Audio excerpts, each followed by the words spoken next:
I don't like to question guys' injuries.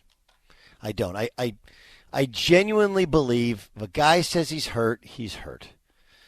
Okay, so I'm not sitting here and telling you that I think LeBron James is faking. I don't think he's faking an injury. I don't think he's a healthy scratch. Okay? I don't. But what is happening is, I feel like, is reprehensible. Like, we're being told LeBron James his ankle is too bad for him to play. Okay. The last time he played, he scored 38 points on 23 shots. Had 8 rebounds and 4 assists, did have 6 turnovers, whatever. And his team lost by 3 points. That was the last game that he played. So I'm not saying that he's faking. I'm sure his ankle hurts. But are you kidding me? He's not playing? Or are you? Do you see what's happening here? There's 2 things at work. One, you quit on him. They're not good enough for him. He's done. He's frustrated. He's done. Secondly, he's protecting the scoring title. That's what he's doing. He's leading the scoring title by 0.1 points. And the more games he plays with Anthony Davis becomes a little bit more the focal part, the likelihood of him scoring, whereas he might play one more game this year, last game of the season. You still have a chance to make the playoffs. It's a slight chance.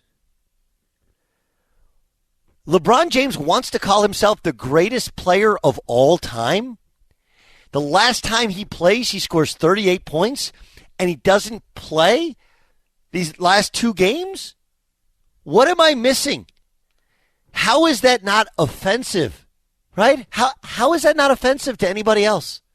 I'm like offended by it. I'm not a Laker fan. I'm a basketball fan. And I believe LeBron is one of the greats ever. But, bro, if that's how you're wired, if that's what you think is, like, dude, I'm gonna Willis Reed it. Do you guys know what the Willis Reed moment is? Jason Stewart, when I say the Willis Reed moment, what is it? Let's see. He was legitimately hurt, and he came back in a finals game to lead the Knicks to their last championship, I want to say. It was Game 7 of the NBA Finals. Game 7 of the NBA Finals. And he didn't really do much of anything. He had a severe thigh injury, a torn muscle that had kept him out of Game 6. He was unlikely to play in Game 7. He surprised fans by walking on the court during warm-ups. Round of applause. Started the game, he scored the Knicks' first 2 field goals with his first 2 shot attempts. Those were his only points of the game. All right. Howard Cosell afterwards said, you exemplify the very best the human spirit can offer. How was that? How's my Howard? How was my Howard? This is Howard Cosell. You, Willis Reed, exemplify the very best that a human spirit can offer. The idea is, look, I don't know how healthy I don't know how much I'm going to go, but I'm going to give it a go. Why? Because it means that much to me. So you go on the barber shop, the show that you said you invented the barber shop, which is like, okay. And you tell people, I knew I was the greatest of all time when I led the comeback against the Warriors. Okay. So what about now? This is Magic Johnson on the Demar Derozan deal that fell apart last offseason. Derozan wanted to play for the Lakers, and when I got the call from his agent, I called the Lakers, said, hey, he wants to come home, and Derozan could have been a Laker instead of a Bull.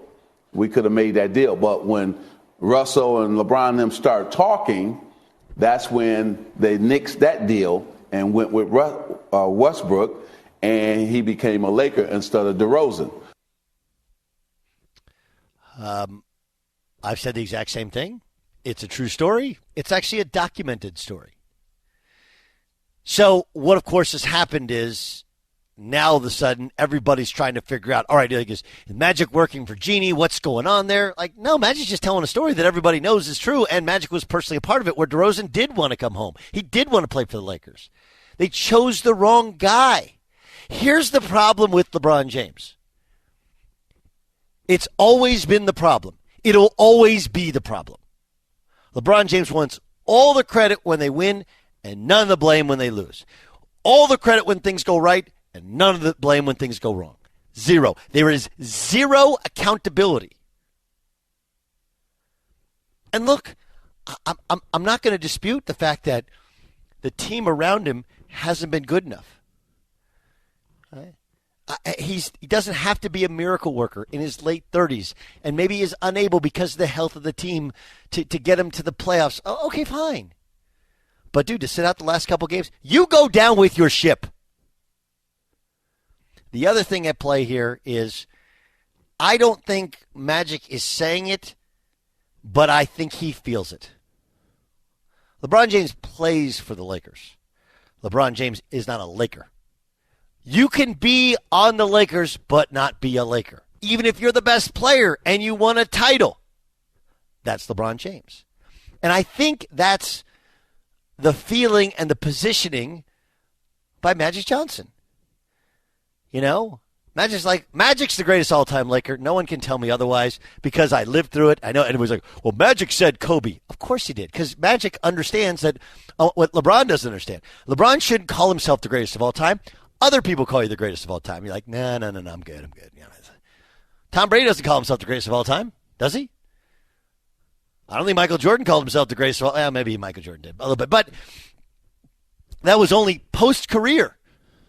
The point is that, one, sitting out is quitting on your team, and I'm not saying his ankle isn't hurt, but dude, he had 38 the last time he played, and it was just 2 games ago, and it wasn't like... And he had gone down, he had rolled his ankle before. Like, again, I get it. He hurt his ankle. He may not perform to the level he wants to perform. But the only chance they have of going to the playoffs is winning the rest of their games. And the only chance they have of doing that is if LeBron James plays. With the Lakers, not a Laker. Go ahead, Jay Stu, and I'll give you a little bit more context on what really is going on, because I do think Magic is telling a little bit of half the story. Go ahead.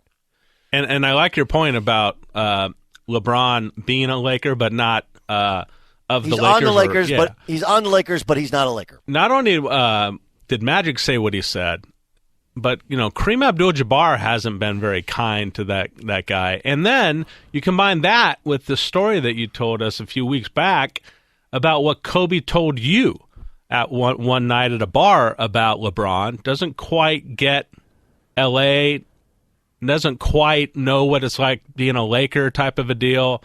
I think all of these things lead to your point. So here, what I believe, okay, what I believe to be true is very simple. I think that whether it's Magic who wanted to help facilitate this, I think Magic wanted to help facilitate the Demar Derozan thing. That's my belief. And LeBron usurped it and said, no, I don't want DeMar. I want Russell Westbrook because they're buddies, because they're boys. It's that simple. Whereas I think LeBron's people are like, look, had Pelinka gone out and done the Kyle Lowry trade last year, we wouldn't have been here at all. We wouldn't have been in this situation. We wouldn't have fallen apart in the playoffs. We would have had a better seed. None of that would have happened. We'd be fine right now. Or they point out, and I do believe it was Pelinka's call, not bringing back Alex Caruso. Massive mistake. Overvalued THT. Massive mistake. So some blood is on the hands of Pelinka. Some is on the hands of LeBron. Some is on the hands of Magic, because Magic was in charge, did have a chance to make all these moves, and he bailed. And he got mad because he was never showing up at work and then wanted to make all the decisions without any sort of reasoning and logic supported by doing the work and watching the film and talking to people. And Genie's partially to blame, right? You let the wolf in the hen house. If you're going to go and get LeBron James, you're bringing in clutch. And once you start giving into clutches, once you start acquiescing, this is what happens. All of this is what by the way, Phil Jackson talked about Pat Riley being worn out by. And you're hearing it from Windhorst. He comes in, he brings all his guys, he tries to take over, he gets everybody paid. Financially, total windfall if you're one of LeBron's guys, you play well with them. But he destroys your franchise, and he doesn't really care about your franchise. Right? He doesn't really care about Cleveland, doesn't really care about the Heat, doesn't really care about the Lakers. He's LeBron James. He is and believes he's bigger than those franchises. And while that may be true in Miami, and it's definitely true in Cleveland, do you know what's not true? It's not true with the Lakers. He's not bigger than the Lakers. They won 15 before he got there, 16 before he got there. How many have they won? And they'll win another one at some point. They'll figure it out.